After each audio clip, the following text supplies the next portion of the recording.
A very warm good afternoon to all of you. I'm Sakshi, welcoming you all on behalf of Solar Quarter India and First View Group in today's webinar on the Leadership Forum PM Surya Ghar Muft Bijli Yojana. It is my pleasure here to be your host. We would like to extend our gratitude to our esteemed guest speakers and the attendees for their valuable presence in the webinar today.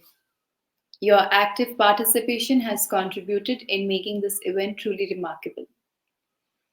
As we are aware that the government has been continuing its push for renewable energy and has recently approved a scheme providing assistance for up to 78K to 1 crore for families to set up a rooftop solar system that shall enable them to get free electricity for up to 300 units per month.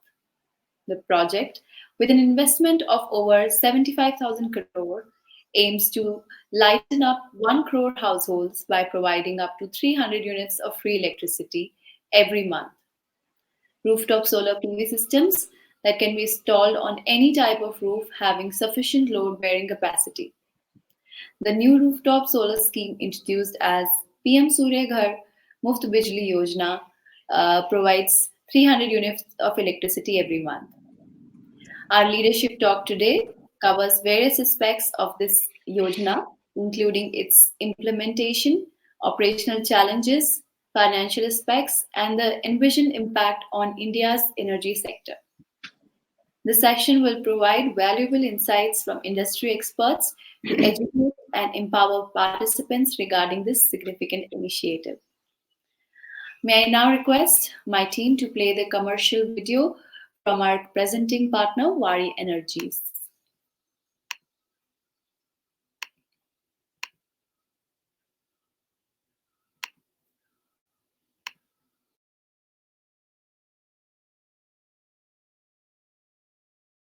Sun's rays that light up our lives travel over 150 million kilometers. India receives abundant sunshine that can power the world. By channeling this as solar energy, we are Wari Energies Limited, largest module manufacturer in the world outside China. Wari, one with the sun. As India's top player in the solar energy sector, our dream is to put India on the world's solar map. India's leading solar company, with a massive footprint in more than 388 plus Indian locations and 20 plus countries globally. We are developing world-class assets and infrastructure for cell and module manufacturing. Our factories are truly global in magnitude and scale. Our operational competence is par excellence. Our state-of-the-art, fully automated vertical integrated solar manufacturing complex is the largest solar module mega factory in India. Our manufacturing philosophy is guided by a passion to deliver the highest value, using quality raw materials with best-in-class equipment and excellent workmanship. Wari team's average age is 26 years. We have the competitive advantage and complete control in entire supply chain management for solar modules based on our domain expertise and manufacturing excellence. Wari owns largest NABL accredited lab by any Indian module manufacturer. Wari is a market leader in its segment and 100% vertically integrated solar company.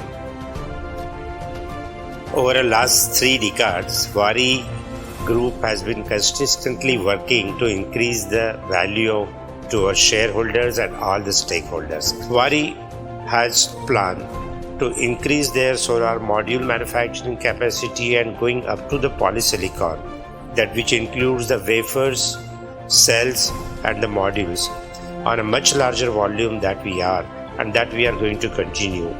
Wari also works on the battery storage and the hydrogen. This also will be in our plan to continuously expand our capabilities in terms of the technologies and the production.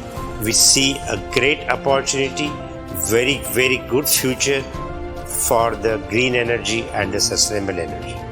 We are marching towards a new evolutionary trajectory where solar energy will take the center stage as the world's cleanest, greenest, and most cost-effective source of sustainable energy.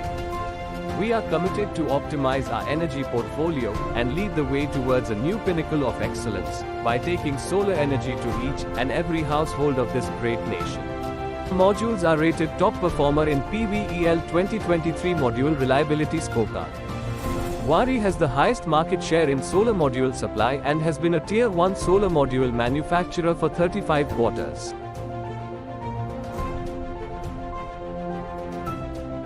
Waaree understates various CSR initiatives to give back to society and the planet.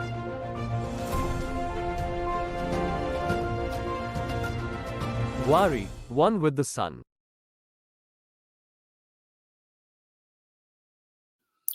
Thank you so much, team, for playing that video.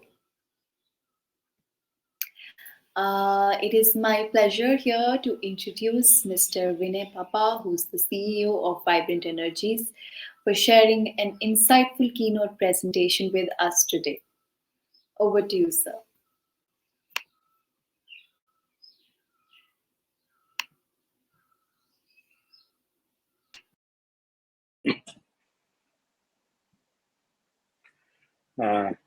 Thank you, Sakshi. Thank you, the team at Solar Quarter, for having me deliver this keynote.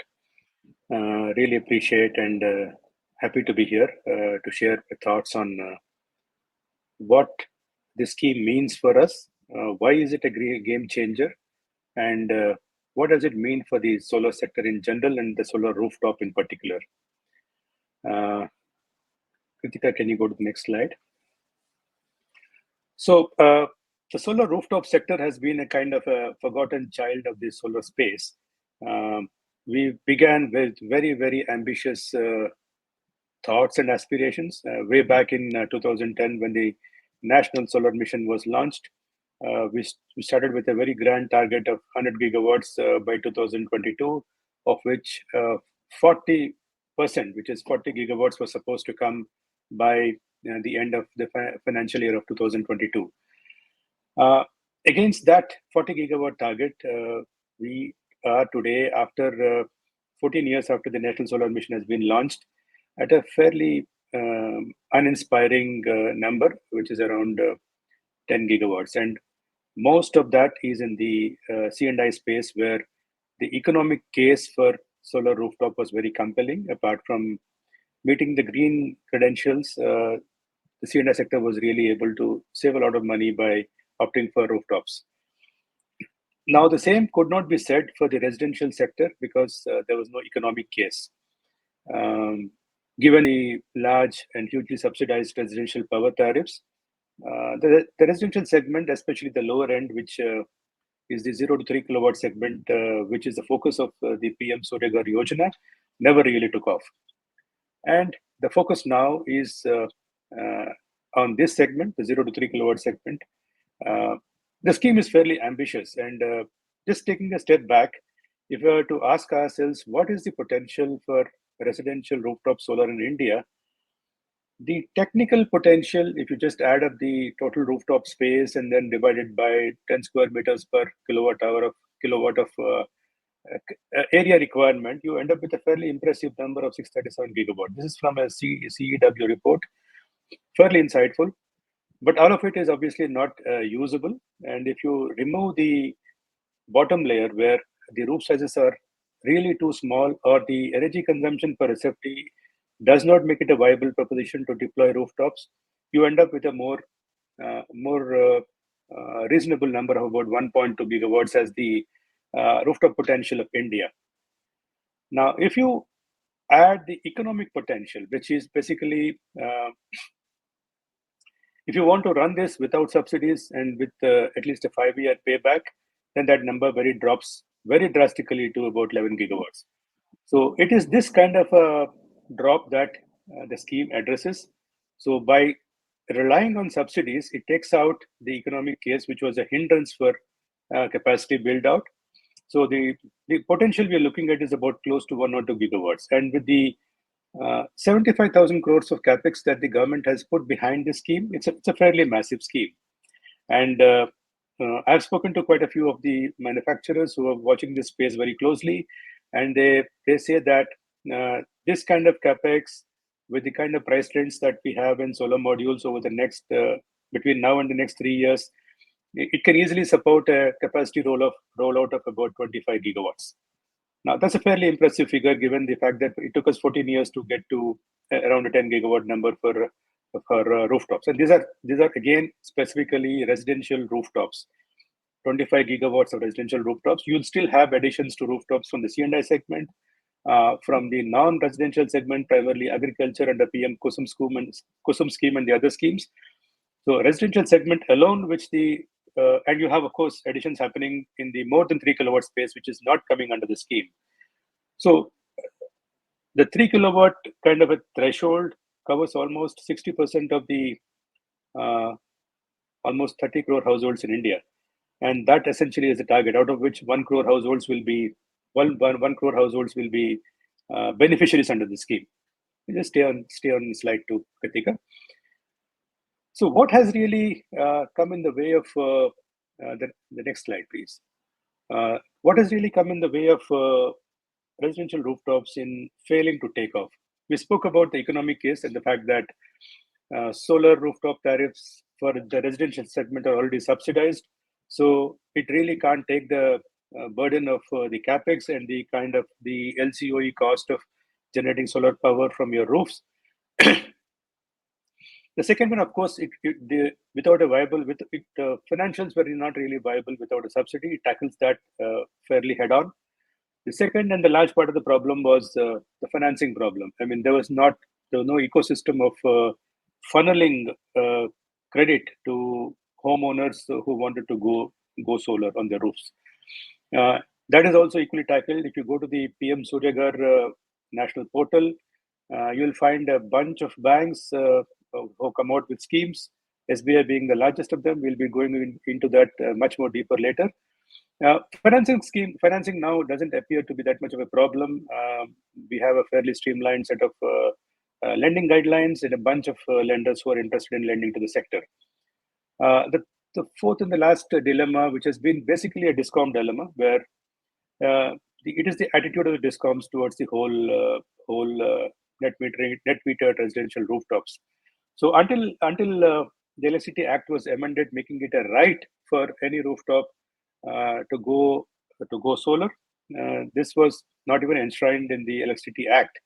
So this new category of consumers, which are basically prosumers, were not really welcomed by DISCOMs across the country, and they found it too much of a hassle to extend their facilitation, streamline the procedures to facilitate and enable a thriving residential rooftop ecosystem.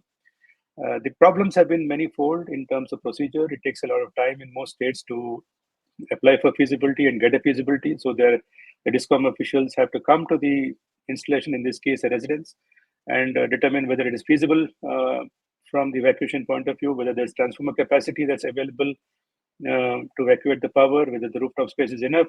All those things have to be ascertained before they give you the sign-off on a feasibility certificate. And after that, the construction begins. You have your empaneled vendors who are empaneled under each of the DISCOMs, under the earlier CFA scheme, who would come in and then install it for you. And then you have another equally long and painful process for commissioning the rooftop system. And it has been the experience of the industry that in most cases, the time taken for feasibility and the time taken for commissioning was far outweighing the time taken for actual construction of the plant, which kind of points us to the next problem of streamlined procedures being absolutely necessary for this sector to take off. The new procedures under the workflow, which has been defined on the portal, squarely address this. Kritika, can you go to the next one? This in brief is an outline of the subsidy structure under the scheme. I mean, I tried to capture this from the portal itself. If there is a subsidy right up to 3 kilowatts, the subsidy is very high for the first 2 kilowatts. It's almost 30,000 per kilowatt for each of the per kilowatt for up to 2 kilowatts. And for the third kilowatt, it goes up to 18,000. So if you're putting up a 3 kilowatt system, you get 30 plus 30 plus 18. It's a 78,000 rupees of direct central financial assistance that comes to the beneficiary. It's close to 46 to 47% of the current market price of a rooftop for that size of capacity. And the like I said, 60% of the households actually fall under this category. So it's a kind of a Pareto principle that you're targeting 60% of the people who are eligible for this. And I'm told the response has been huge and quite. The scheme has become very popular. There are up to 3 crore applications already there on the national portal, out of which only 1 crore will be eligible. Most of the applications are predictably from states like Gujarat, UP, and a couple of other states which are anyway resource rich and which have had a history and legacy of promoting solar rooftops even prior to the announcement of the scheme. That has been the popularity of the scheme. Even before a single paisa has gone out, we have 3 crore odd applications which have been registered on the portal. And going by the response, it has been, I should say that it is really a game changer. Kritika, can you go to the next one?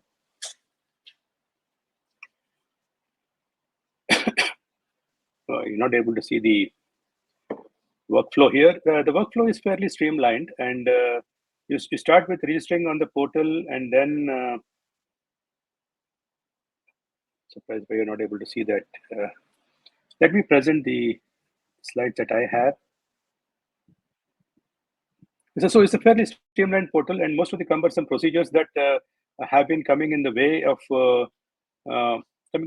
the scheme earlier getting very popular have been streamlined. MNRE also issued guidelines for streamlining procedures, and we expect that given this new workflow that has been defined fairly simply and fairly streamlined manner, we do not expect the same old problems that have been hampering the rollouts to plague the sector again. Just a minute.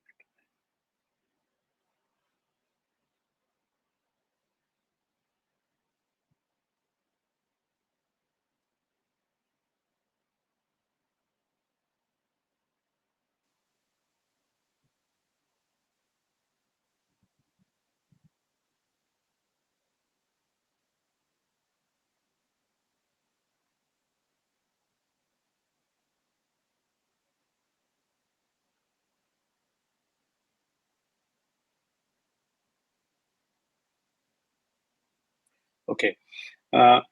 Procedure is one part of it. If you look at the subsidy economics of the scheme, which I want to show in the next slide. Can you go to the next slide, Kritika? So why is it a game changer? The coverage for one thing is huge. It is like I said, almost 1 crore of households out of the 18 crore households that are actually coming under the 3 kilowatt threshold. So it's a fairly substantive coverage across the country. What it tackles head-on the principal problem of the rooftops for not being able to take off, which is basically the economic argument which made the tariffs make it very difficult to deploy and justify the capex. It tackles that by giving a fairly hefty subsidy, and for the balance amount that is not covered by subsidy, there is a debt that can be drawn. If you look at the SBI loan scheme, 10% of the project cost is the margin amount, and the rest of it can come as debt outside the subsidy amount. And that debt is also fairly cheap at 7% for a tenure of almost 10 years. Most of the banks actually give you those terms now for the beneficiaries under the scheme. The capacity that's being targeted is 25 gigawatts. It's a fairly humongous number. Like I said, it took us 14 years to do about 10 to 11 gigawatts, and we plan to do 25 gigawatts in the next 3 years. For the first time, we are seeing some very bold and reformist thinking on these lines to make sure that the things actually work, and then targeting the pain points where they actually are. There are some third order benefits of this scheme, which from a DISCOM point of view, it's very, in the most of the narratives that I have seen about the scheme, the DISCOM point of view is not fairly represented. There will be a substantial load reduction for the DISCOMs because there's a lot of capacity coming up at the tail end of the entire distribution system. It is also means that there will be a fair amount of reduction of AT&C losses, technical commercial losses, because you'll have more and more generation happening at the fag end of the distribution system. It also means that the T&D capex burden of the discoms can be deferred a bit to the extent of the load that the consumers will be able to support by having their rooftops on their roofs.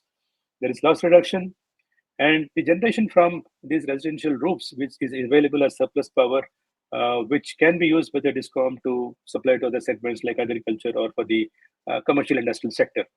These are the third order benefits, which is very difficult to quantify these, but it is possible. So people ask me as to whether this huge subsidy scheme is justified. Won't it add to the energy burden of the country, energy subsidies of the country? It's a fact that it is an energy subsidy, and it's not a great idea to throw money and then increase your energy subsidy burden, which is already fairly high at the state level in the form of free power to many segments of the community and the population. But very rarely the discussion revolves around the substantial benefits that can come from all these factors in terms of deferment of capex, load reduction for the discoms, surplus generation that comes out of as an export of power from these rooftop units, and actually it can actually reverse cross subsidy because the surplus power can be used to supply to the non-subsidized C&I customers, and then it can actually help improve discom financials. Let's go to the next one, Kritika. I did a kind of back of the envelope calculation on the returns that a beneficiary would look at given the scheme structure. I took a typical 3 kilowatt system, took out the subsidy of 78,000, assumed a cost of around 55,000 per kilowatt, and which means basically about 1.65 lakhs of cost for the entire 3 kilowatt system. Assume a CUF of 18%.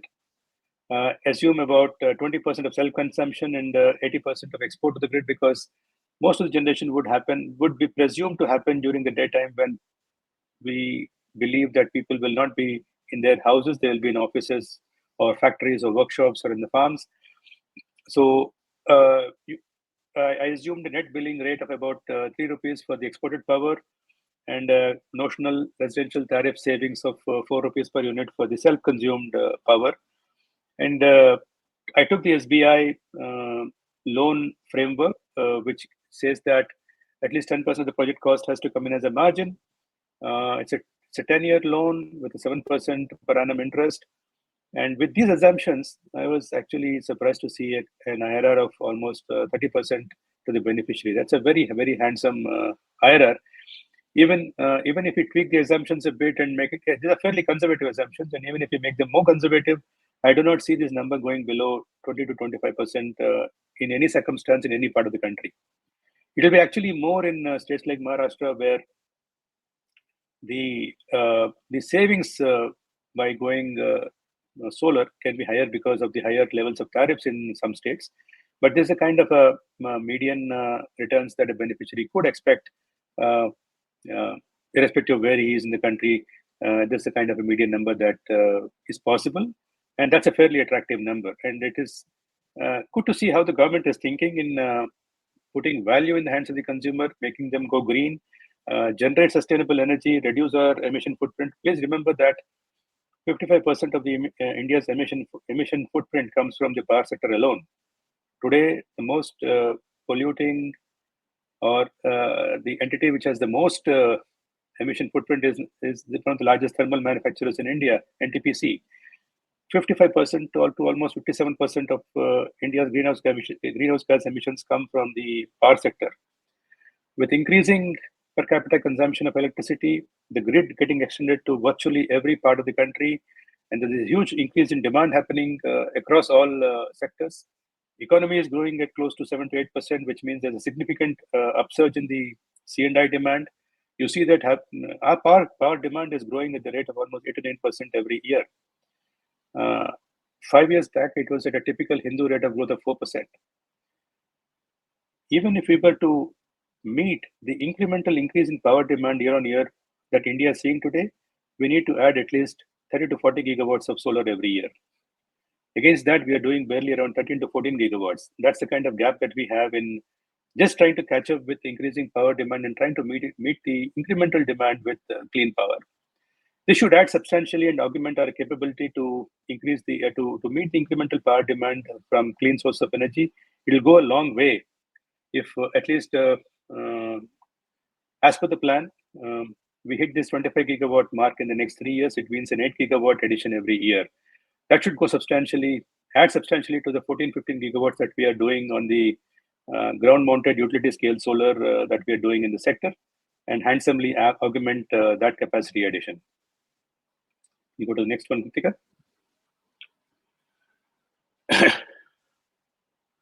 So we discussed the financing terms. I mean, this I tried to capture. We have discussed this earlier. These are financing terms available to most of the beneficiaries.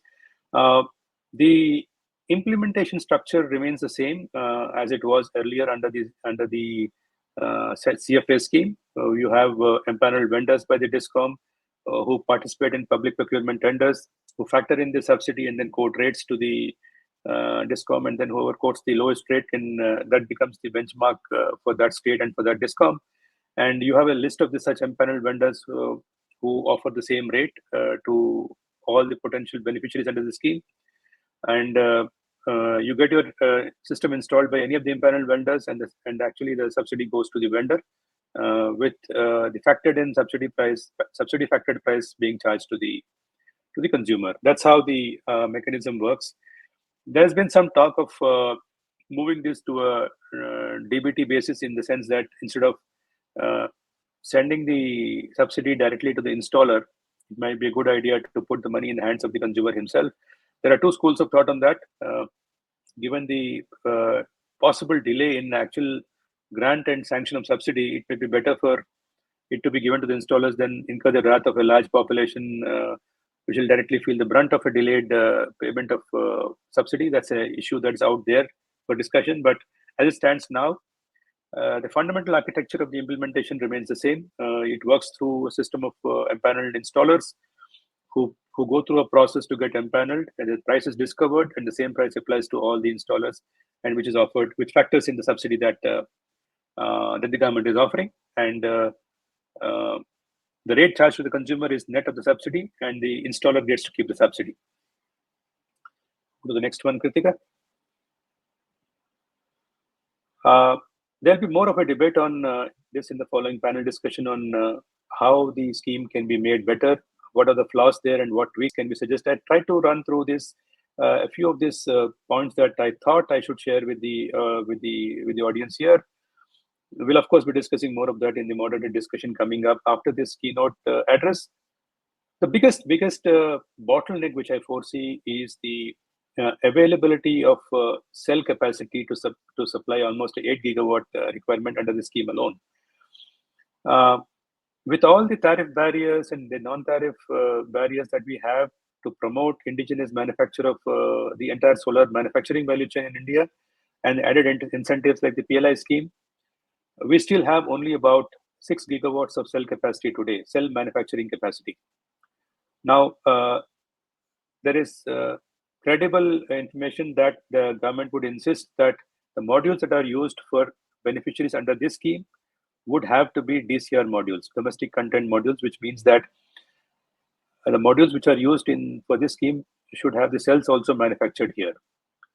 So if you're targeting almost 8 gigawatt rollout, we just have barely 6 gigawatts of cell manufacturing capacity, which means that even if the entire 6 gigawatts is allocated for the scheme beneficiaries, you'll be still short by almost about 2 gigawatts per year.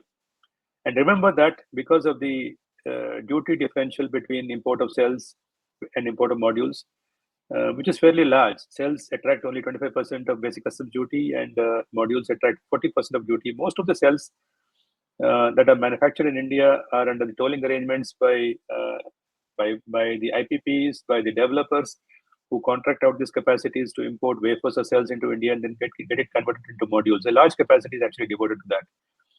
It will be interesting to see how capacity gets allocated to beneficiaries under the scheme. It's going to be difficult.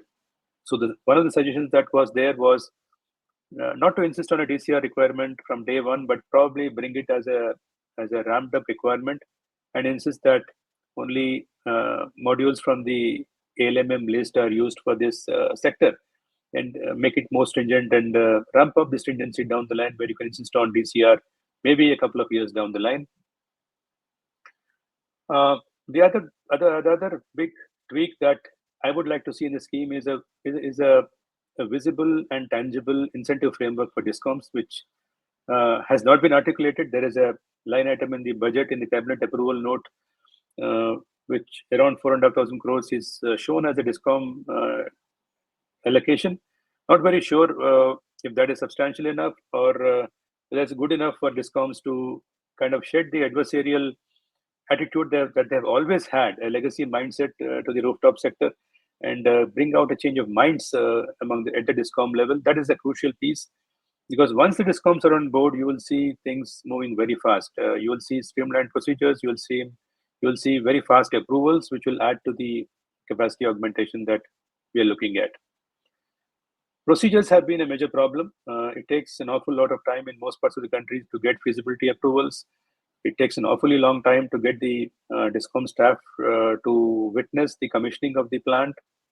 It takes, in some parts, discoms have been actively not issuing the net meters to the installations, just to delay the commissioning of the rooftops. These are ground level enforcement issues which are not talked about. We normally confine ourselves to uh, policy level issues, but these are equally important for the success of the scheme. And a close monitoring and a benevolent attitude to discoms is a must. Unless discoms are on your side, this scheme just can't work. I will pause there, and maybe this will be a good segue to the moderated discussion, where uh, we'll probably delve deeper into many more aspects of the scheme, and the tweaks that we would like to see, and also address the flaws in its construct. Uh, uh, I will hand this over to Sakshi to uh, take it to the next part of the program, which is basically the moderated session. Thank you. Thank you so much again for the insightful keynote address. I'm sure a lot of people had so much to learn from it. Before we proceed, I would like to make a brief announcement. We encourage all attendees to actively engage in the discussion by posting in their questions in the Q&A box. Our esteemed panel of speakers will address these questions during the interactive Q&A session once we conclude the panel discussion. Now, without any further delay, let us initiate our highly anticipated discussion for today. It is my pleasure to introduce our esteemed panel of experts who will share their insights and expertise on the topic at hand. So we have with us Mr. Balwant Joshi from Idam Infra, who would be the moderator, Mr. Vinay Kumar Papa from Vibrant Energies, Mr. Swapnil Bakre from Ecofy, Ms. Deepti Mathur from JVNL, that is Jaipur Vidyut Vitran Nigam Limited, Mr. Vikas Agarwal from Credit Fair. We also have with us Ms. Monica Onyal, who is from Homescape by Amplus Solar. As I said, Mr. Joshi will be the moderator for the session. So handing it to you, sir. Hi, good afternoon, everybody. Thanks, Solar Quarter and First View Group, for inviting me for this particular session and also to moderate this particular session. Really happy to be here. Thanks, Vinayji, for an excellent presentation on the scheme and actually bringing out a lot of finer aspects of the scheme and how it is really a game changer. Doing 10 million households or 1 crore households with 3 kilowatt systems is not going to be easy. That means 30 gigawatt of system on an average. If we consider 3 kilowatt system, 25 gigawatt is a kind of a target that you mentioned in the presentation. It's certainly going to be a big challenge. For this particular webinar, we have got very eminent set of panelists. Uh, people from NBFCs, people from EPC company, Vinay himself, and we also was expecting to have Dipti madam from JVVNL, a very senior person who has got a lot of experience of working on renewable energy or distributed renewable energy related issues in the sector. I would start with Vinayji with you. In your presentation, you mentioned about the IRR of 30% for the from the consumer perspective. That is certainly a very very high number. I have got a couple of observations on that, and the first observation is that how would the existing free electricity schemes would interact with this particular scheme. Like, you know, a couple of states we have got free electricity. Delhi is an example. Couple of other states have tried to copy that, but many other states also have got a smaller schemes or similar schemes called Kutir Jyoti Yojana, Lifeline Supply Scheme. So, you know, wherein the tariff applicable is very very low to the state of consumers which consume up to typically 100 to 200 units of consumption. So, in those kind of a consumers, do you think there would be really an uptake for this particular scheme, and how would that work out? Good question, Balwanji. This has been bothering me for some time. When I first looked at the words Muft Bijli when the scheme was announced, I was kind of baffled as to what this Muft Bijli is about. There's actually no Muft Bijli under the scheme. It's actually the power that your rooftop generates and what you export to the grid, you get paid for that at a net billing rate. That's what is free for you because most of the capex is subsidized. You're exporting power and you're getting paid for it.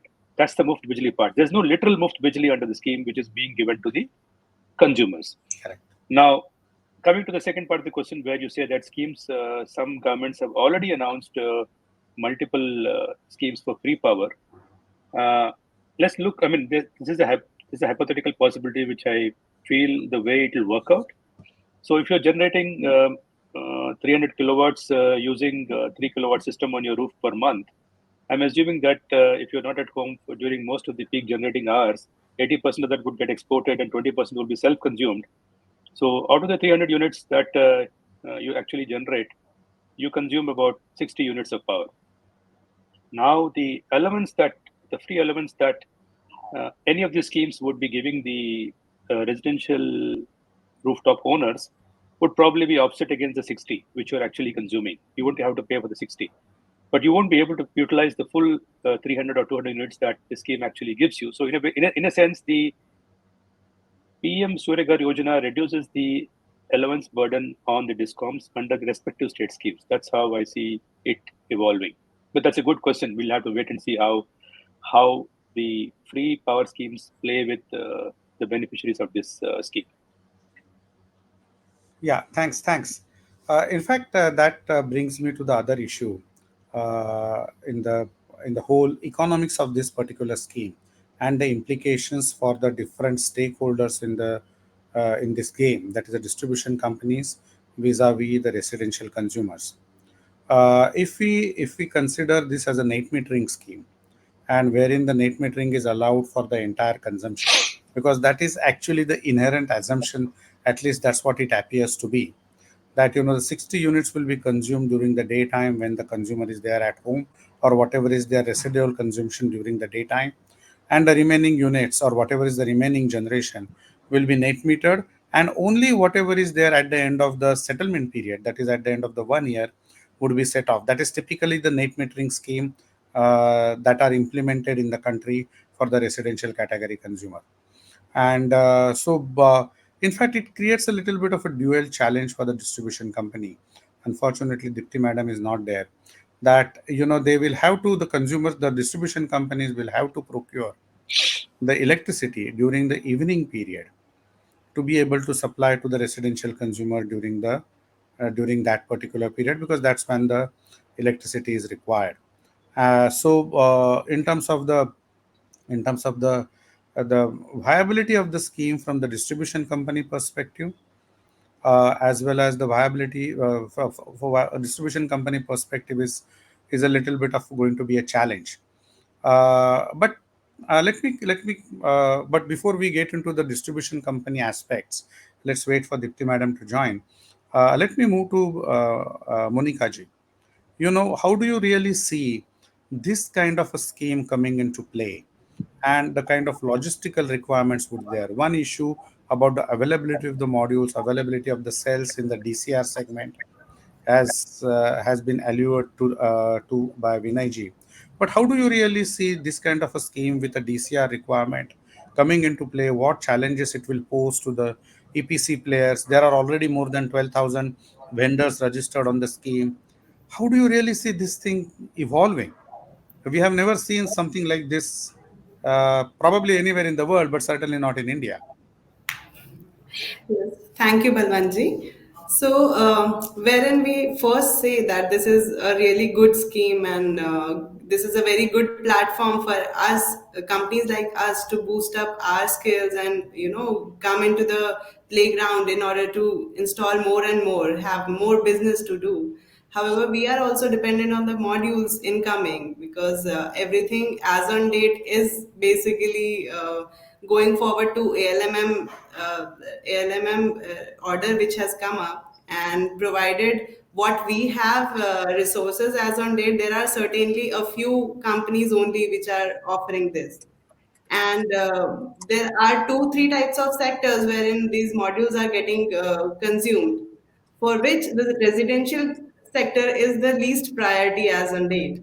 So what we have to ensure or let the other central authorities pursue is that rightly Vinay said that we have to ask them that consideration of non DCRs should be there, provided there are some of the schemes, or maybe there are some exemptions, like if we have ordered those modules earlier, and there can be some or the other things which can be helpful for us in order to have the inventory available for us to install these 1 crore homes solar.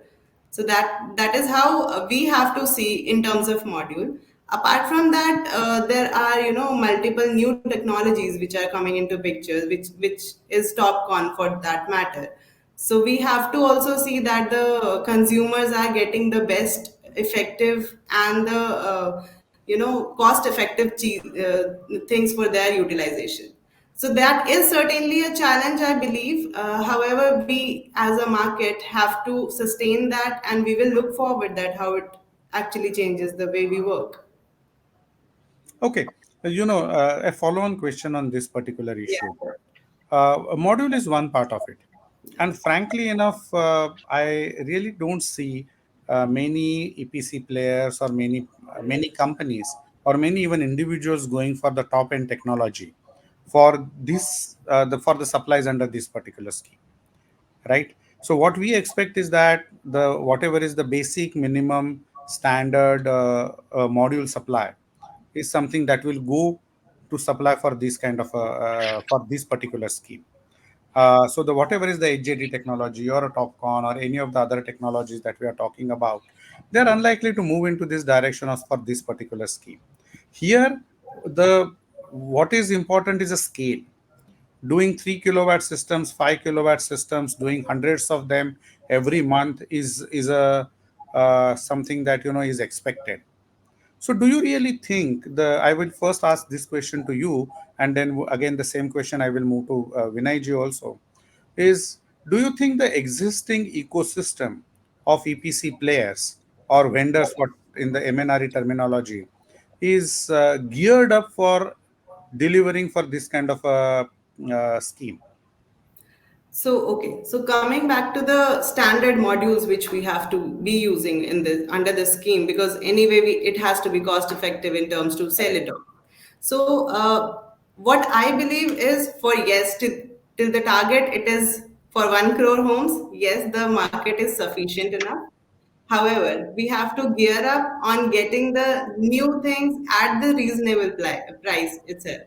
So what right now we see is everybody is going ahead with the manufacturing of 545 and higher, what peak of cells modules. So what we have to do is that this can be an opportunity for other module players to get into this thing and get them certified and get their availability in terms of market place which they have got right now. So whatever available options we have got, we have to just try to pitch in more available options which are currently not in the listed ones. So that can actually bring us more visibility towards the inventory which we will be using to cater this requirement. Okay, thanks, Monica ji. See, Vinay ji, before moving to you, we were kind of associated with MNRE while this scheme was being developed. And at that point of time, at least the domestic manufacturer mentioned the existing capacity to do the module manufacturing is in excess of 25 gigawatt. And honorable minister for power and renewable energy also has stated this time and again that by end of this financial year we would have close to 60 gigawatt of module manufacturing capacity, and cell manufacturing capacity is close to 10 gigawatt today and expected to go up to more than 20 gigawatt in next 4 to 5 months. So, I'm not so sure about the worry about DCR content, sale and module availability. But my point is not on that. My point is on the broader ecosystem. Let's assume the modules are available. Okay, we have got when the solar opened up, we had seen 6,000 EPC players coming into and registering onto the MNRE's portal, which was available at that point of time. And over a period of time, quite a few thousands of those vendors, uh, were kind of shut their shop. Okay, it's not easy to play this particular game. So do you really think this particular the currently the ecosystem is in place to support these EPC players to be able to work out to deliver say hundreds of systems? We did the calculations with some 6,000 odd EPC players. They will have to deliver some 3,000 systems in a year. So if 3,000 systems in a year to be delivered every day, some 50 odd systems have to be delivered. Is that kind of a ecosystem exist? Are the EPC players ready for that?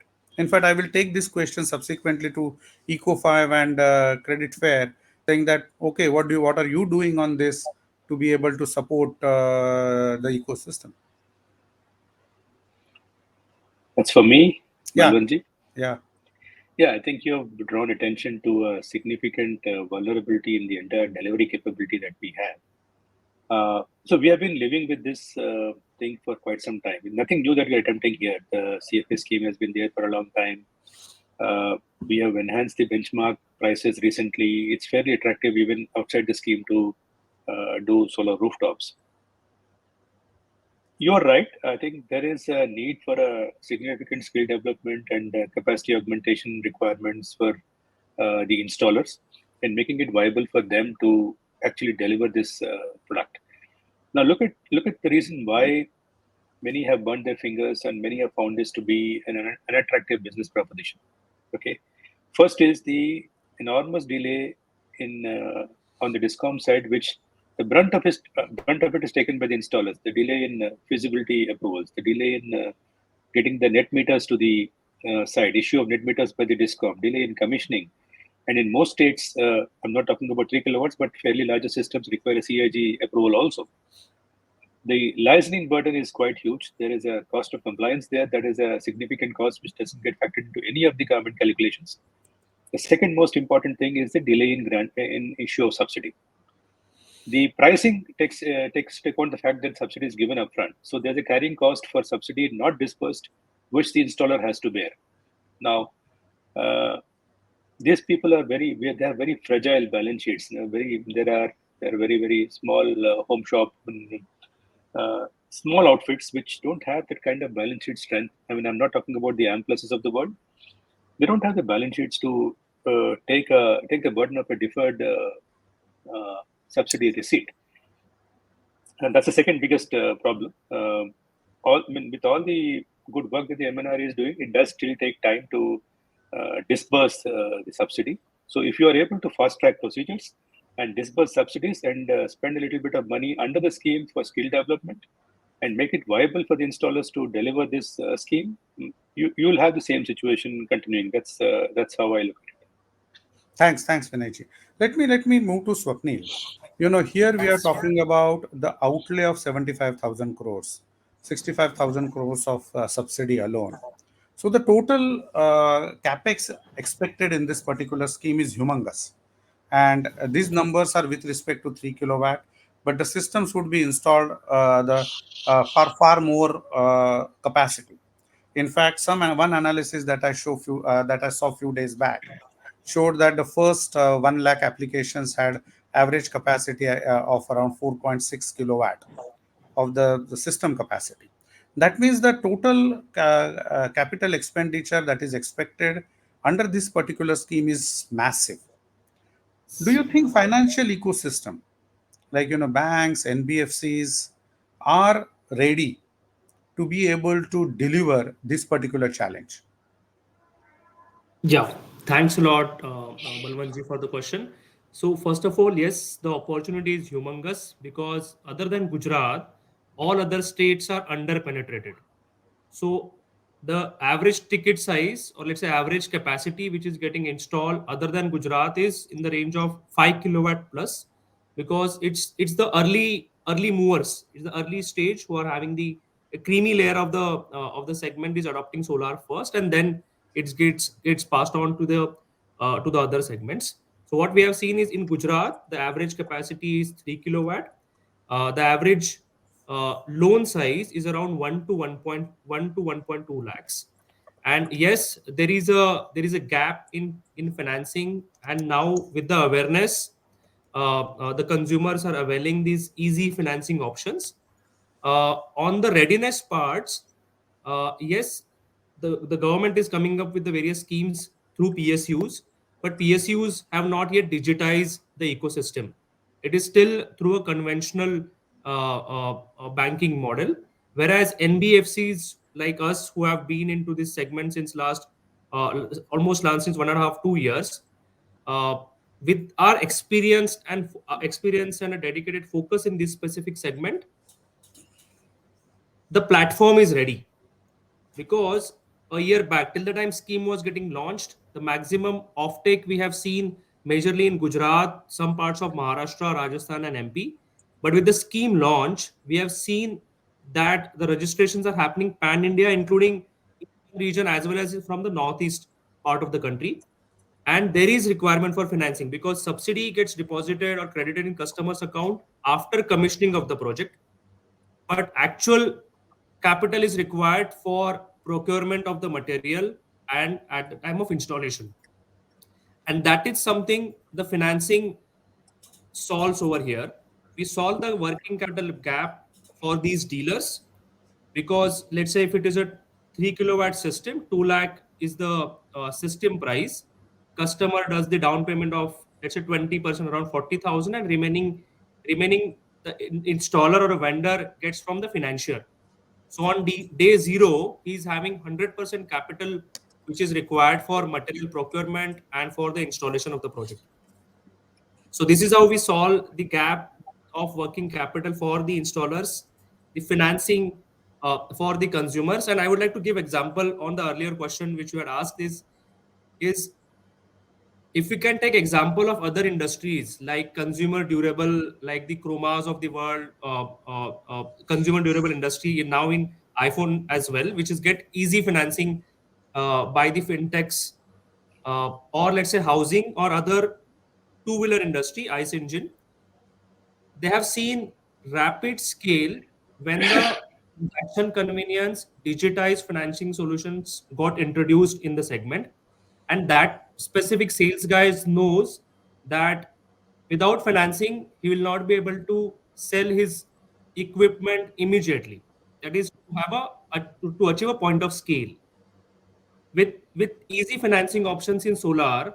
When there is awareness, when in skill development, it's not only a technical skill development, it skill development of the vendors is required on the aspects how to use the financing aspects, financing solutions effectively to increase their own sales volumes, to reduce sales cycle, and to achieve point of scale.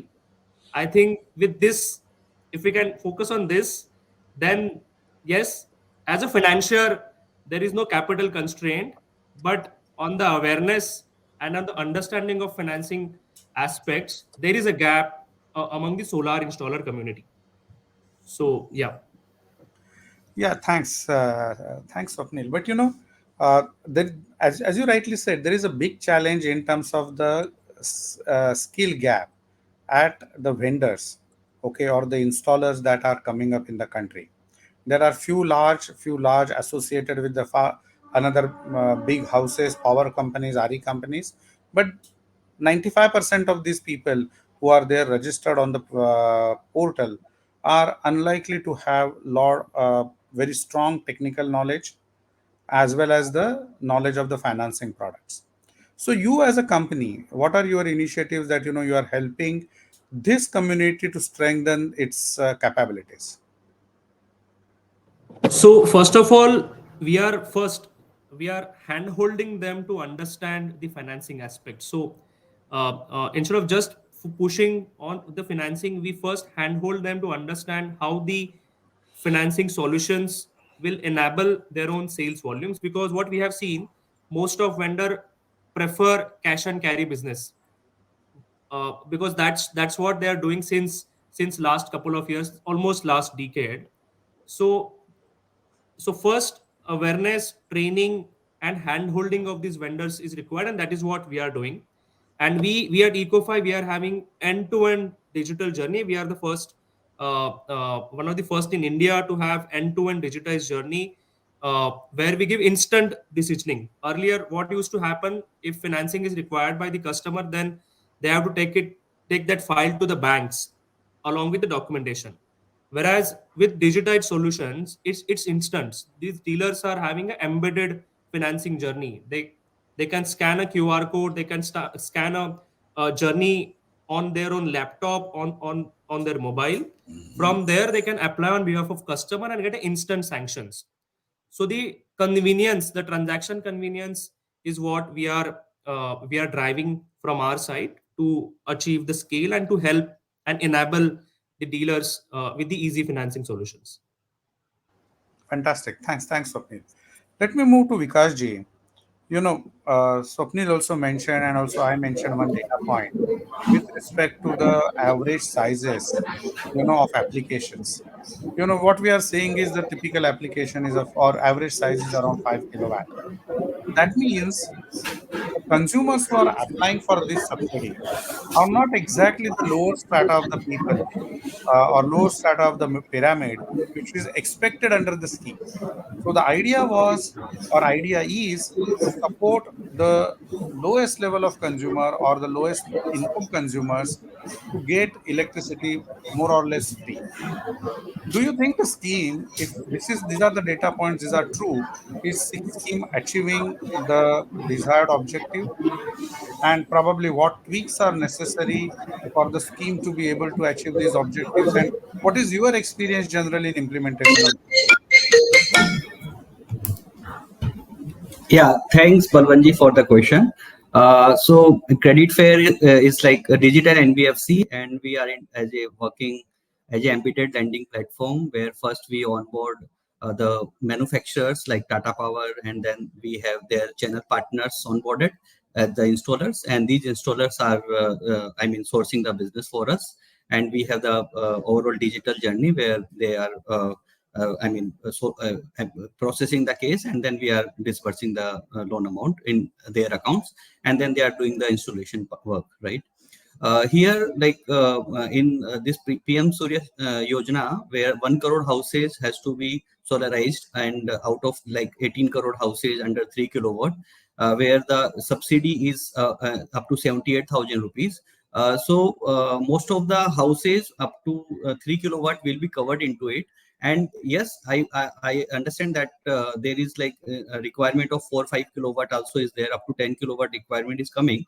But now up to 1 crore registration already been done, where like 3 kilowatt requirement is there, and 300 units will be like generated out of it. So I mean there would be uh, benefit will be given to this lowest data income economic poor people also, at the same time to the I mean 5 kilowatt or up to 10 kilowatt also. But the subsidy amount is 78,000 rupees for all the installations.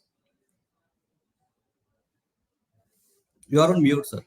Yeah, yeah. So thanks, Vikashji. Let me come back to Vinay as well as Monica. You know, the somewhat implicit assumptions in the all the calculations, whether we do the IRR calculations or societal benefit calculations, is that these systems would last for 25 years, right? So the cost benefit analysis takes into consideration not less than 20 years, certainly. In most cases, it's a 25 years. What we have seen is while the life of the panels could be 25 years, the inverters typically have got 10, 12 at best. I in fact doubt anyone would provide 15-year warranty inverters in this particular scheme. Okay. So given that, what do you really expect the real life or expected life as an expert, not as an EPC installer or a company operating a solar company, really expect the life of these systems to be? The another factor that we have to always take into consideration, these are residential systems. After 5 years of O&M, the O&M will be done by the residences, those owners, the shadow related issues which are typically there in the rooftop systems. So considering that, what is your real expectation? First, Monica ji, then Vinay ji. Yeah, so when we install this system, we sell it, we do tell them that it is going to be there for 25 years.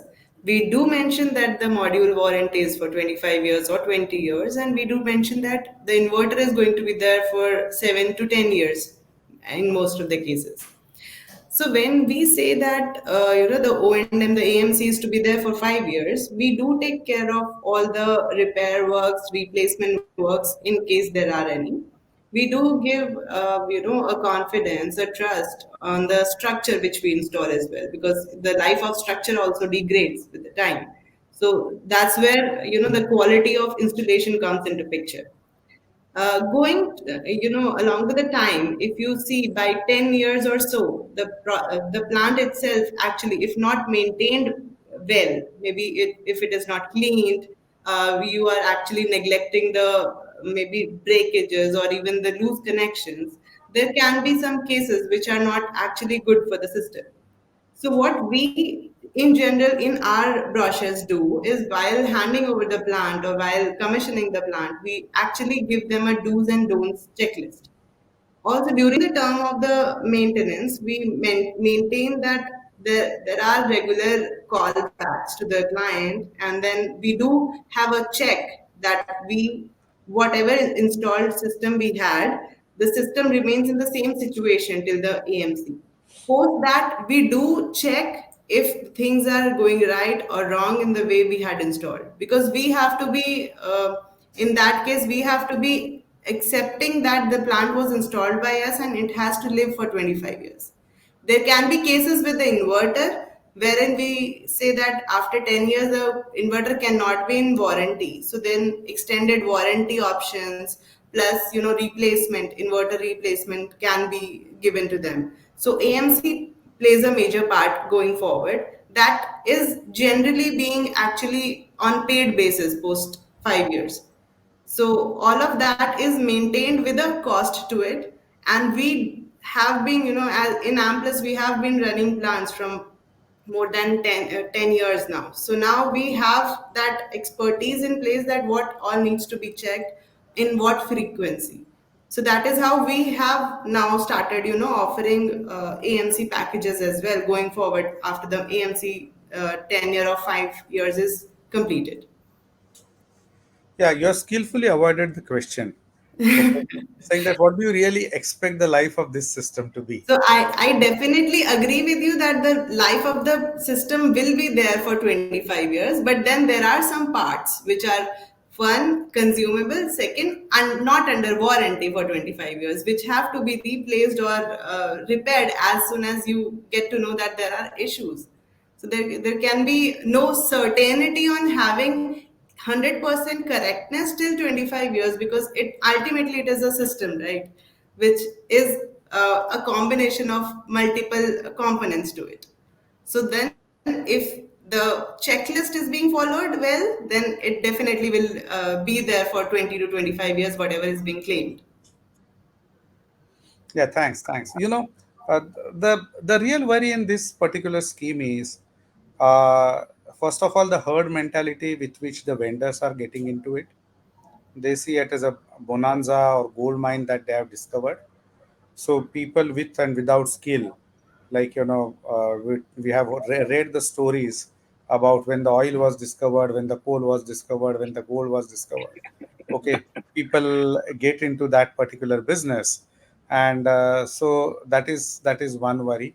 Second worry is that at the end of the day, while it's a fairly simple system, still it's an engineering product. It has got certain requirements in terms of, in the direction in which it has to be placed, in the kind of angles it has to be maintained, the connections it has to be maintained. So it is not as simple as a room air conditioner or a refrigerator. So it's an engineering solution, and so certainly we need a lot of technical know-how to be able to uh, install it and then maintain it. The third is the kind of maintenance that is required. While refrigerators or the air conditioners, they don't require that kind of maintenance which solar system requires. Must clean it periodically, at least the basic maintenance that is required. And the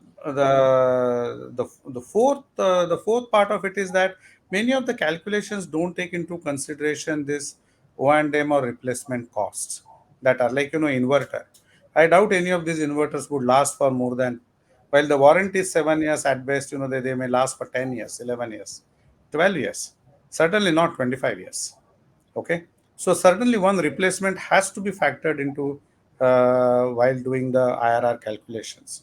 So these are kind of my worries, but I don't want to hog your time. So let me move to Vinayji. What do you really think the realistic expectation of the these systems is?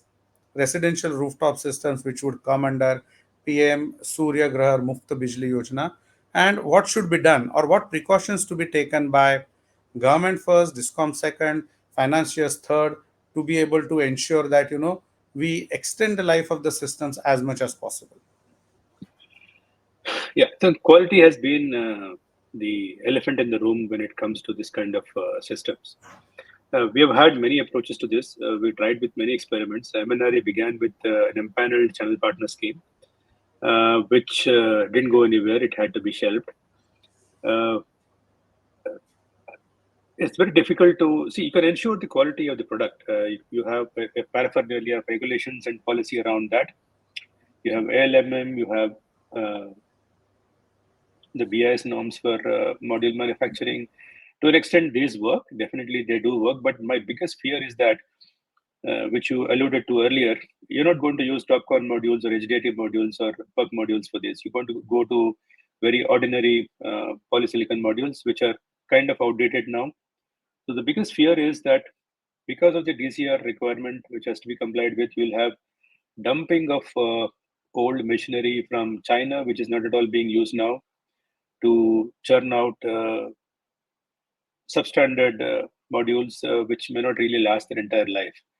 There has to be some safeguards and guardrails built into the scheme for that kind of thing. That's a real possibility given the massive scale of the scheme. There's a temptation on part of manufacturers to do that. But having said that, if a product is made well, I mean, I'll go back to the question of the longevity of modules. I'm an optimist here. The oldest solar modules which mankind has ever seen is on the Voyager 2 satellite. It's gone past the solar system in some part of the Milky Way, 75 years old. It is still generating power. Okay. So with that degradation factor, 20 years is not something which is unthinkable. 20 years, the modules will last.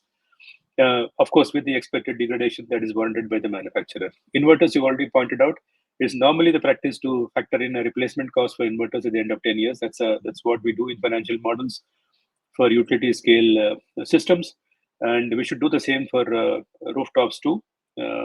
Maintenance, of course, maintenance cost is going to be high because these are dispersed, and getting qualified technical support to the site to address field level problems can be costly for very small systems and dispersed systems like this. So the O&M costs, which are typically around 2 lakhs per megawatt or 2.5 lakhs per megawatt per year, can really be high for O&M of this kind of dispersed systems. So when I talked about the IRR of 30%, I took straight away 10% of revenue as an O&M cost post 5 years, a replacement cost at the end of 10 years for the inverter, and took a 20-year asset life.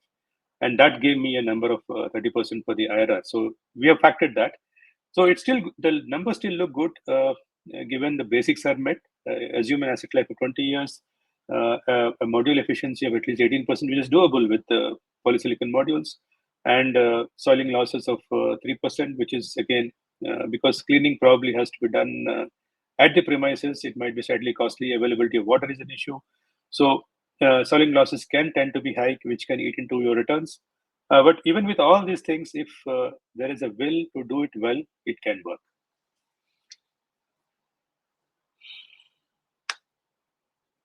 Yeah, I think all of us are eternal optimists, Vinay. So yes, and I hope it will work. The same problems, I want to look at it from the perspective of the financiers. Okay, Swapnil, what do you really see? What do you put it into your specifications when you empanel a vendor, or when you put up a requirement? See, your loan will not be 5 years. Your loan will probably be more than that or longer than that. So, what are the kind of requirements that you put into your prescription to your vendors, to your borrowers? First of all, so the loan right now, which are available in the market, are up to 5 years, considering the electricity bill and the EMI calculation. Because with the hefty subsidy, we don't want to oblige customer for the longer tenures. Because right now, if they're paying for a 3 kilowatt, a customer who is installing a 3 kilowatt to 5 kilowatt plant, he is paying electricity bill around 3,500, 3,000 to 400 in that range. And with subsidy factoring in, his EMI is actually coming less than his existing electricity bill. So considering that, the loans which we offer, or in the market which the options are available, the banks are yet to come with 10 years. They have launched the scheme, but it is not yet implemented, yet to come for the 10-year product. But right now, the product is 5 years, and customer actually want to go for shorter tenure loan, because these are the small ticket size. These are 1 lakh, 1.5 lakh, and 2 lakhs. Because longer the tenure, longer the interest gets accumulated. That's why customer prefers shorter tenure loans. But apart from that, usually we look at the warranties, because inverters are having 5 to 7 year warranty period. Modules are having like 20 to 25 years warranty period, and remaining are the balance of system, which is a nominal part, and which the wear and tear happen, and it keeps on getting changed. But the maximum, the 70% of the system cost is inverter and module itself. And we ensure that our loan tenures are well within range of the warranty period. So that is what we ensure. Yes. Yeah, but if you are saying that your loan is a 5 year, 10-year loan, then the consumer may not get any benefit in the first 5 years. EMI See, would be that's the what I increased mentioned. electricity bill. Yeah. So that's what I mentioned, that right now consumer is already paying the electricity bill, and year on year there is hike in the electricity tariff as well, minimum 5% to 7%.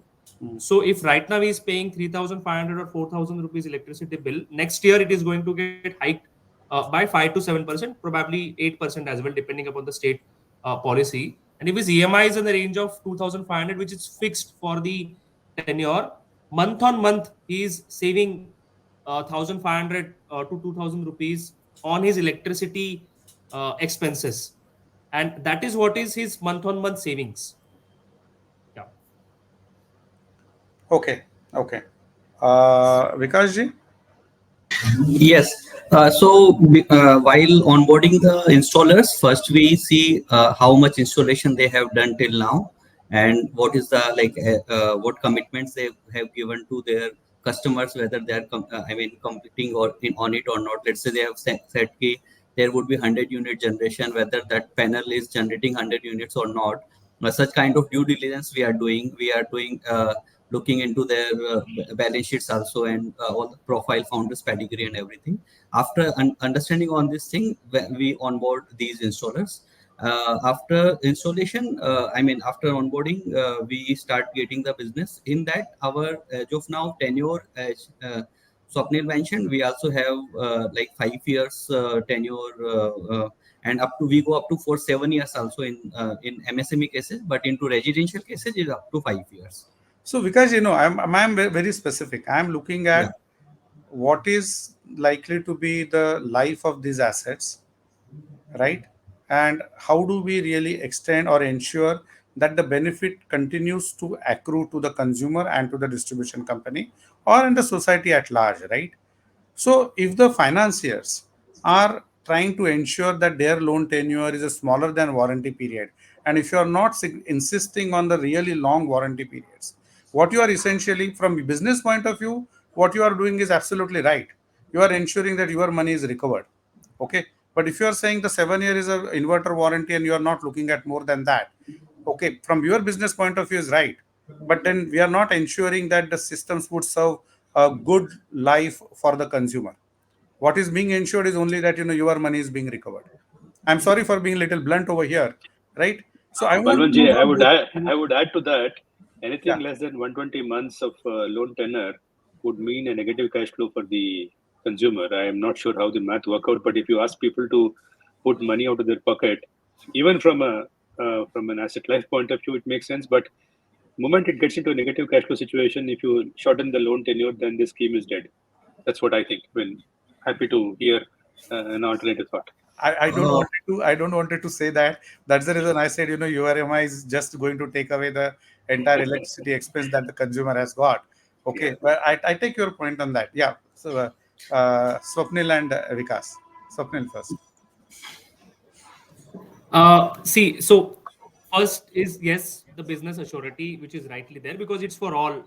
The business impact needs to, and see, the industry has very nascent stage. It has just opened up.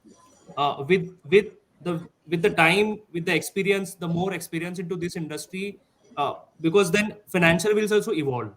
Because no, I know that overall as a rooftop segment, it started back in 2015, but the residential has picked up recently. Gujarat, apart from Gujarat, the residential market has picked up just recently. And the large CNI plants, these plant owners have their own electricity maintenance team who maintains and manages the plant. So in these particular segment, the financiers, it's easy to take call because there is a dedicated O&M and AMC team, AMC, which is going to happen for this plant. But for residential, right now, after 5 years or a long tenure, the O&M and the regular AMC of these plants, how it is going to get happen, I think you being the industry veteran, financials will need inputs on this. Because see, first the industry evolves and then along with that the financing comes up. So how the industry moves, that will decide the longer tenure loans. Because if the right now also, if we are financing, we don't know after 2 year, 3 year, 4 year, if something happens, then we are going to get that kind of support. So we also mandate the installers or these vendors that they should do O&M for the loan tenure. Because if customer is not getting benefited from the solar plant, it's a direct risk to us. There is no risk to the installer or to the vendor, but it's a direct risk to the financier.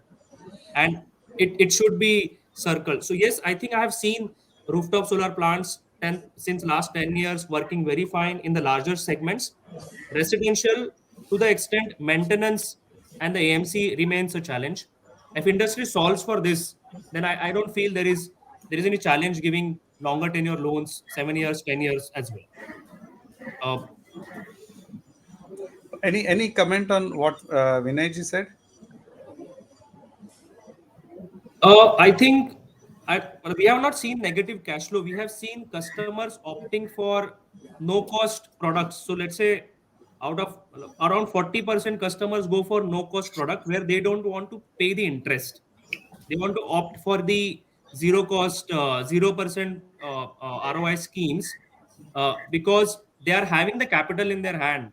These are the cash rich customers. See, the consumer segment, which is opting solar, they have the capital with them, but they don't know how the solar looks like. They want to see first the solar is getting installed, and they go for a deferred payment matrix, which is 6 month and 12-month no cost EMI. Because and then after getting subsidy and after getting the plant installed, that's what. So we are not seeing negative cash flow as of now, because we ensure that the electricity bill and the EMI calculation is in sync. So the EMI is less than or equivalent to the electricity bill. So probably if it is a 36-month loan, or 36-month customer is going to pay the EMI which is equivalent to the electricity bill, and 36 month is going to be his payback period. After that, he's going to get direct savings up to 70 to 80% on his electricity expenses to the solar plant. So with the hefty subsidies, we don't see a negative cash flows as of now. Energy, like happy to have your inputs on this. Yeah, because you are a veteran, we want to have the inputs from the industry.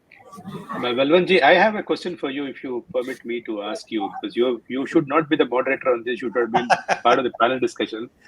See, Okay. the one worry that I have in all this discussion is that, even if you're talking about a 2 lakh system, which Swapnil referred to, and you have to pay at least 10-15% upfront as a loan margin, you're talking about paying at least 20-25,000 as a margin upfront minimum. Okay, even if you go for a 10-year loan or what SBA is offering. Now, I'm assuming that a bulk of the beneficiaries would actually opt for a loan, and this means that they have to shell out this money upfront. By this very construct, are we self-selecting the kind of beneficiaries that will benefit from the scheme? Are these the people who are cash rich, like Swapnil said, or who are able to come up with this money, who will become ultimate beneficiaries and corner most of the capacity, which is what has been troubling me. I mean, are we mindful of the way the whole the whole loan scheme has been constructed? That's the first question. The second one is, how do RESCO models run with this scheme? Is there any scope for developers to run RESCO models under the scheme? Okay, the first question that you asked, that's my concern also. Okay, with the average system size far more than 3 kilowatt, obviously, and the requirement of the loans to be the requirement of the loan to be taken. Uh, and as soon as you go to any financier, they would insist on the CIBIL score, and then the track record, and what all things one gets into it. So it's obvious. It's very likely to happen that the consumers which are consuming less than 300 kilowatt or around 300 kilowatt getting 300 kilowatt hours, sorry, not kilowatt, kilowatt hours, so 300 units getting benefit. I think the first set of beneficiaries would be people who are consuming more than 500 or 500 units per month. Okay, and I think this is where the disconnect between your cash flow, which you are talking about, Vinayji, and what Swapnil is talking about. You are getting negative cash flow. Swapnil is not getting negative cash flow, and I think the reason is over there. If you, as soon as you start talking about more than 500 units per month consumption, straight away there is more than 4 rupees benefit which the consumer gets. So that's the first. That's my answer to your question. Yes, it looks like the beneficiary would be more onto the more urban or a medium income kind of a category, middle income kind of a category, than the lower income category, which should be really getting a lot of benefit out of it. The second question about the RESCO, I think the RESCOs are going to be extremely difficult in this situation. For the RESCOs to come in the kind of financial freedom that the RESCO needs, I myself used to run a RESCO at one point of time, is a lot different, and they can't thrive in the kind of a market wherein we are going to talk about every penny counts, and the kind of EPC players which we are again going to see. I have nothing, no complaints against them. Everyone is trying to make money, or everyone is trying to do the business, but the challenge is that this becomes race to bottom, right? In terms of the costing, in terms of the promises that are being made, that will be made to the what happened into the empanel channel partner scheme. Okay, and the something similar is likely to happen unless there are appropriate speed breakers are put in place. But one thing is certain, in that kind of a scenario, people coming in and offering a race course solution. 3 4 years back, I recall people approaching or giving a race course solution from the private owners.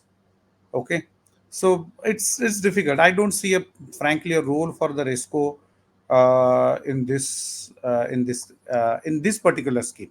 This scheme would is going to kind of catalyze a lot of solar rooftops, and that would probably result into the rescos into other markets, but not in this particular market of PM Surya Ghar Muft Bijli Yojana.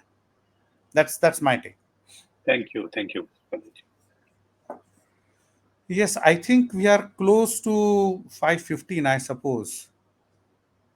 Uh, are there any questions? Somehow I'm not able to see that chat box uh, where the audience was expected to put in questions. Sir, I'll be screening those questions once Okay. we conclude the panel discussion. Okay. I, So, I think we should pause and then probably move to the audience Q&A, Balwanji, if you don't mind. Because I yeah, believe yeah, there are yeah. a lot No, of that's questions. what I was about to say. If, unless there is a some last comment from any of the panelists, let's move to the Q&A to the audience.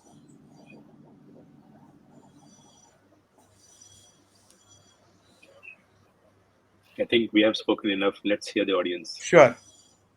Okay, I'll just screen those questions, and Balwant sir can designate those questions to whomever he deems fit for the answer.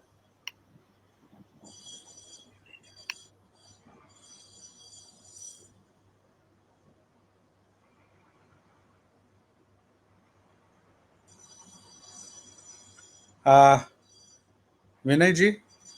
No, I can see what he's saying. He's saying that in the model that we have assumed in the 30% IRR that I discussed in the keynote, self-consumption was only 20%, export was 80%. And export was yielding a lower net billing rate, as assumed 3 rupee rate, compared to the self-consumption, which was saving them 4 rupees a unit. So it's actually flipped. Self-consumption is not 80%, it's 20%. So export revenues are not minuscule. It is on the 80% that you would get the export revenue. Go to the next one. Yeah. Next.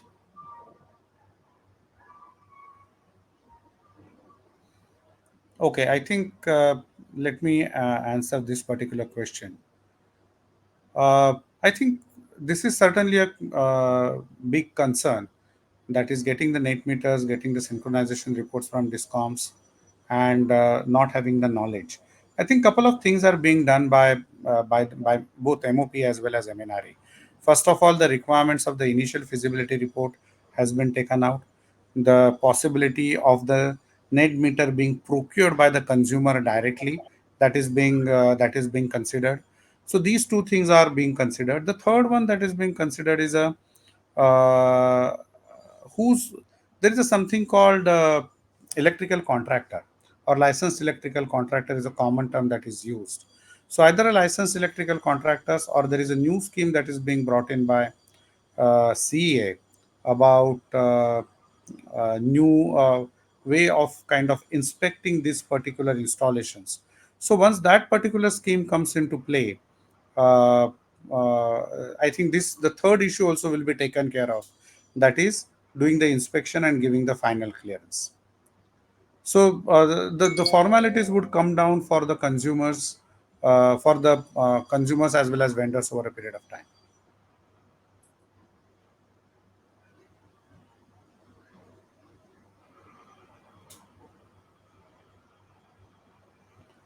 Jaideep, it is anybody's guess. I think let's wait for MNRE to come back on this particular issue.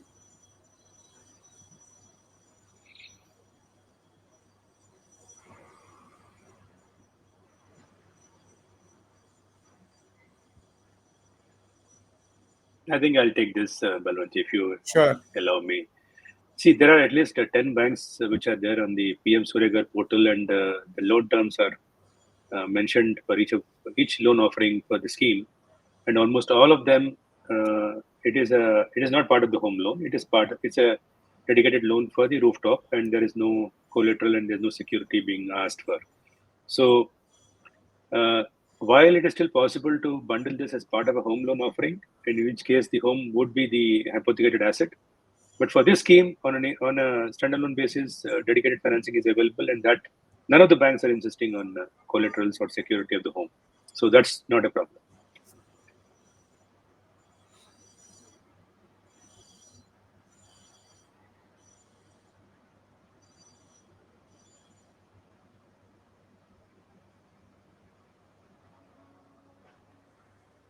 Okay, so I think this particular question is more of a regulatory issue in terms of the pricing of export. Most states, at least for the residential categories, allow carry forward to the next month, and at the end of the settlement period, that is the end of the 1 year, no further carry forward is allowed. That's a most of the states, I would put it, is the situation for the residential category net metering consumers. And when at the end of that period, only 10% is allowed and more than 10% is not allowed at the end of the settlement period. And the price is typically APPC or the last discovered tariff rate. Uh, uh, I think that's the right way. Don't you think you have to look from the distribution company point of view also? You can't look at it only from the consumer point of view or the residential consumer point of view. What are you allowed? You are allowed to recover all your energy that is being supplied over a period of 1 year.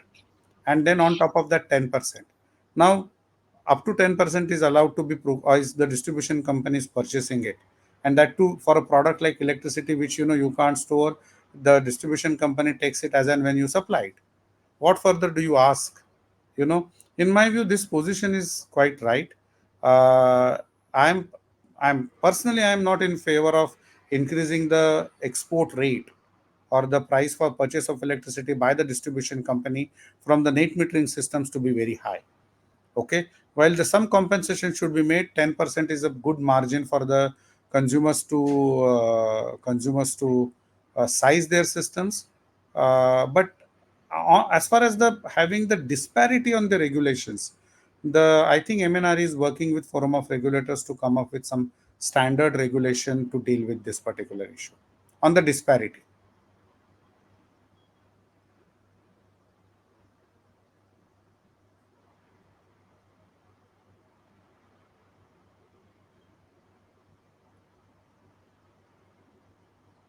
Is the list available on the portal, DCR panel manufacturers? I'm not so sure. Vinayji? No, I'm not sure, and it doesn't actually. It can actually change. Today, company X may be a non-DCR manufacturer, but for a particular order, if you want a DCR module, he'll buy a cell from India and then give you a DCR module. So it can be a very dynamic list. There's no standing list because all that is necessary for a DCR module is the module manufacturer has to buy from a domestic cell manufacturer, and it can be on an order-specific basis. It doesn't have to be a standing list of DCR manufacturers per se.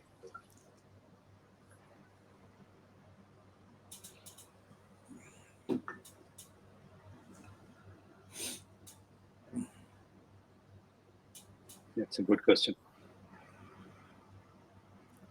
Why Jio is not linking subsidy with the performance for 5 years? Are you ready to wait for 5 years? My simple response to this is a consumer or a vendor or you as a vendor ready to wait for 5 years? Absolutely not. And that's where the response is, or that's where the answer is. See, this is a typically a revenue subsidy versus capital subsidy argument and discussion. And most of the times, the vendors as well as consumers would come up and say, we are fine with the subsidy, even if you give not 30% subsidy, but 20% subsidy, give it a capital subsidy at one go on implementation of the system, and not make us wait or not make us dependent on the government processes. I don't want to use the word bureaucratic, but government processes for a receipt of that subsidy over a period of 2, 3, or 5 years. So that's the reason Government of India, on the basis of receipt of feedback, incidentally, I assisted the Government of India on the phase one, batch one bidding way back in 2011. The same question had come up, and the same answer was given by the Government of India, which I'm repeating right now.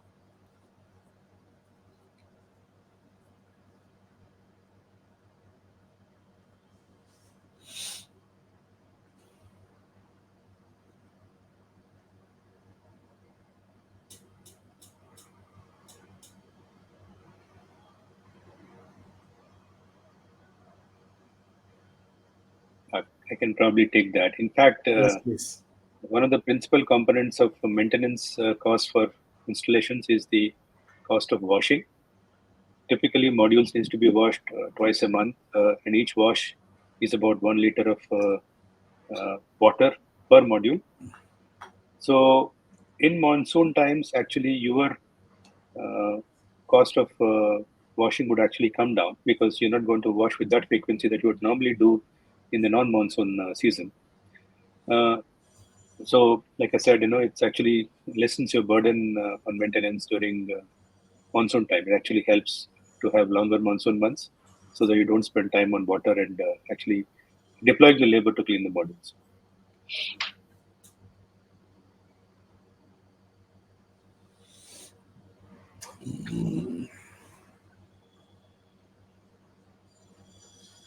Yes, right now, what you are saying is true.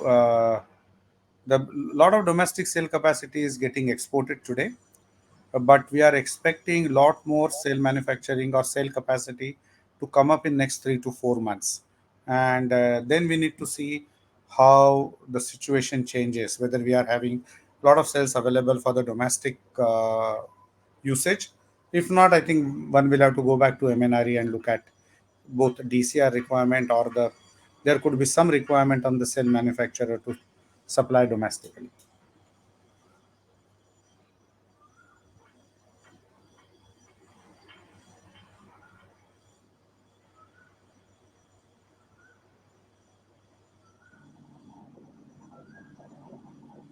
So my understanding is that as far as the mandatory recycling of solar panels is concerned, MOEFCC has come up with a regulation in this regard, wherein the recycling of the solar panel is being mandatory.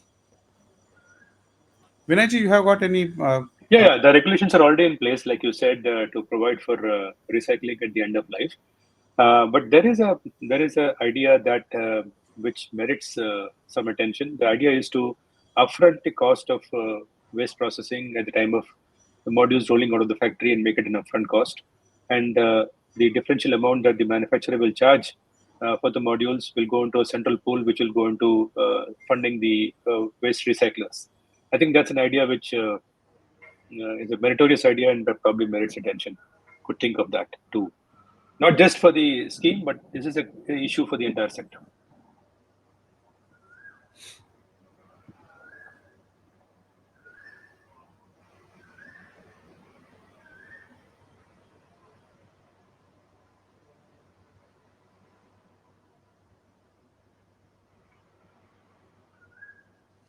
No, I don't have an answer to this. Anybody on the panel? Is right in saying that there is no national level registration; it has to be discom level. So, you want to work as a national installer, which probably Sterling Wilson wants to do. Sanjay Singh will probably have to log into 28 different discom portals and register himself.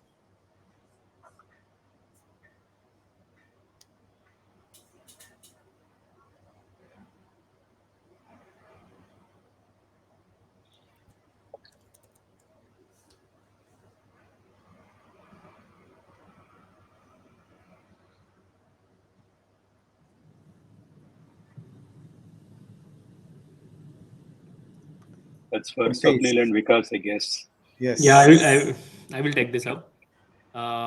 So first first how we financiers ensure that this scenario will not happen, because we onboard or empanel or partner with those partners who are having the service teams, because yes, the issue can persist. It can be a smaller issue or a larger issue related to inverter or to the wiring. Customers have to pay EMI because it is for on the asset. If for some period it is not working, then it is installer's responsibility to solve the issue. Because if customer doesn't pay EMI, yes, in that case it will be credit score. So for customer should also choose the installers who are having a track record, and financiers should also ensure that the installation which they are financing and the installer with whom they are working is credit worthy. So that's how we take care of the things. It may be difficult to do this, adding to what Swapnil is saying, but It'll be good to have an availability and or uptime guarantee also baked as part of the 5-year free O&M period. Instead of merely saying that the cost includes 5-year free O&M, maybe a minimum availability guarantee should be made part of the requirement so that the vendors can actually maintain this and then ensure a minimum uptime for the system. So I would like to add that here as credit fair, we are trying to take the electricity generation data from IoT devices through inverters and through these installers. So we can track that how much electricity generation is happening. And at the same time, we are also doing the buyback guarantee and taking the like 5 years short of AMC should be there uh, till the tenure of the loan. So for the O&M purpose.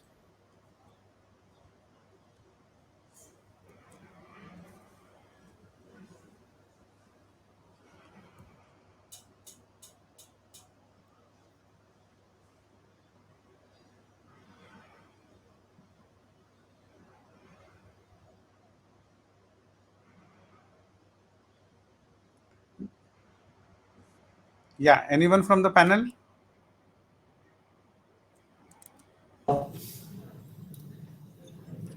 Monica? Yeah.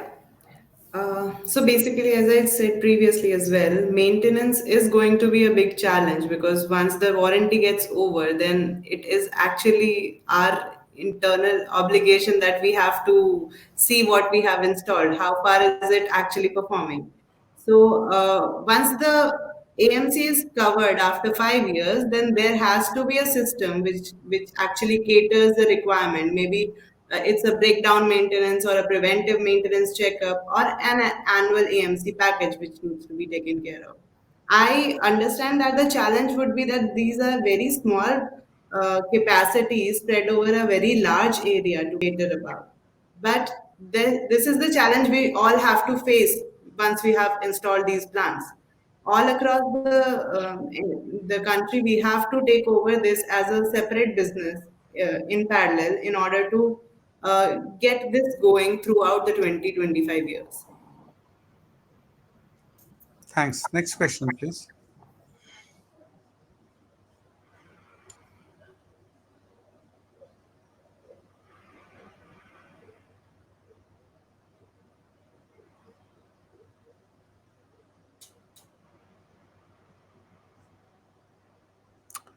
Frankly, Jageshji, your question is not very clear.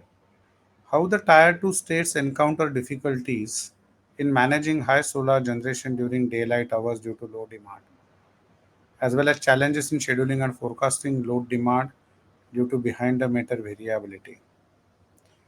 Uh, See, as far as the demand forecasting is concerned, or renewable energy forecasting is concerned, there are REMCs in most of the states, at least for the high RE resource states, so which are able to do that.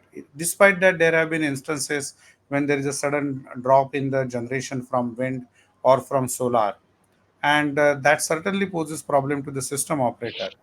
But behind the meter systems, they are not that extent to create a problem at least as of today. When this scheme gets fully implemented and we have got 25 gigawatt of rooftop solar, we may have a problem. But right now, at least today, there is no problem due to the behind the meter generation variability. I hope I have answered your question.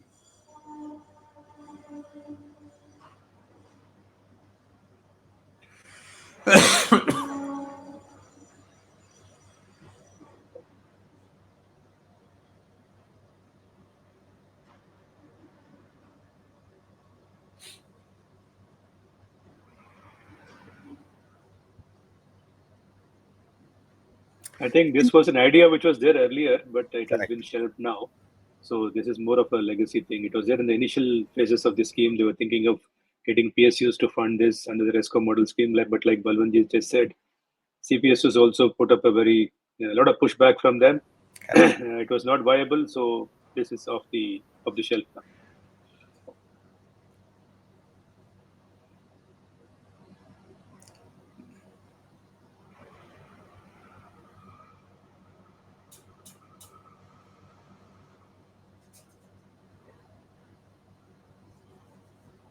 I think this would evolve over a period of time.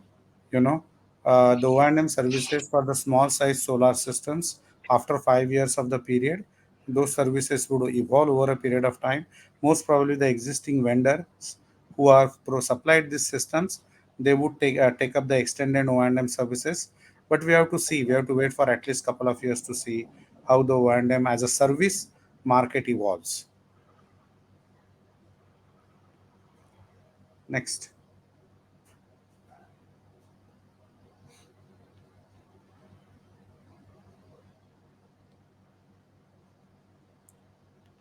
How do financiers get themselves listed on the portal? Swapnil, think it's MNRE who empanels the financiers on the portal. There are two portals. I know it's PM Surya Ghar. So Jan Samartha. So uh, I think the financiers have to get in touch with the MNRE officials to get themselves empaneled on the portal. yeah, next.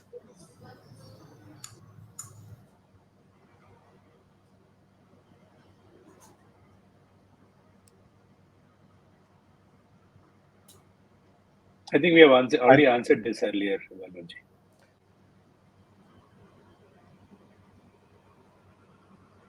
see this particular question. Even if they in future net metering is replaced with gross metering, it will not happen for the system that are already installed. It cannot be done retrospectively. It has to be done prospectively. So the only for the new systems, it would be gross metering and not net metering. And for a 3 kilowatt system, it just simply doesn't make economic sense to go for gross metering. You have to have a separate transformer, a separate evacuation system, completely islanding the generation part from the consumption part. It just doesn't work for 3 kilowatt systems.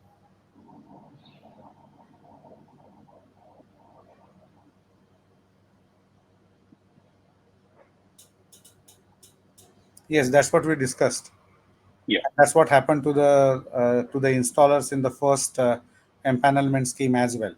So this is the risk which the every installer has to take into consideration while getting into business. But there is an intent. It is very clearly mentioned on the portal that within 30 days after uploading the commissioning certificate along with the cancelled check, you would get the money into your account. But there's a clear intent there. There might be some delays, but I think the government is serious now that there should not be any delays in disbursement of subsidy. But this is the risk which one must take into consideration while getting into business. Next question, please. Sir, we've come to the end of the questions. Great.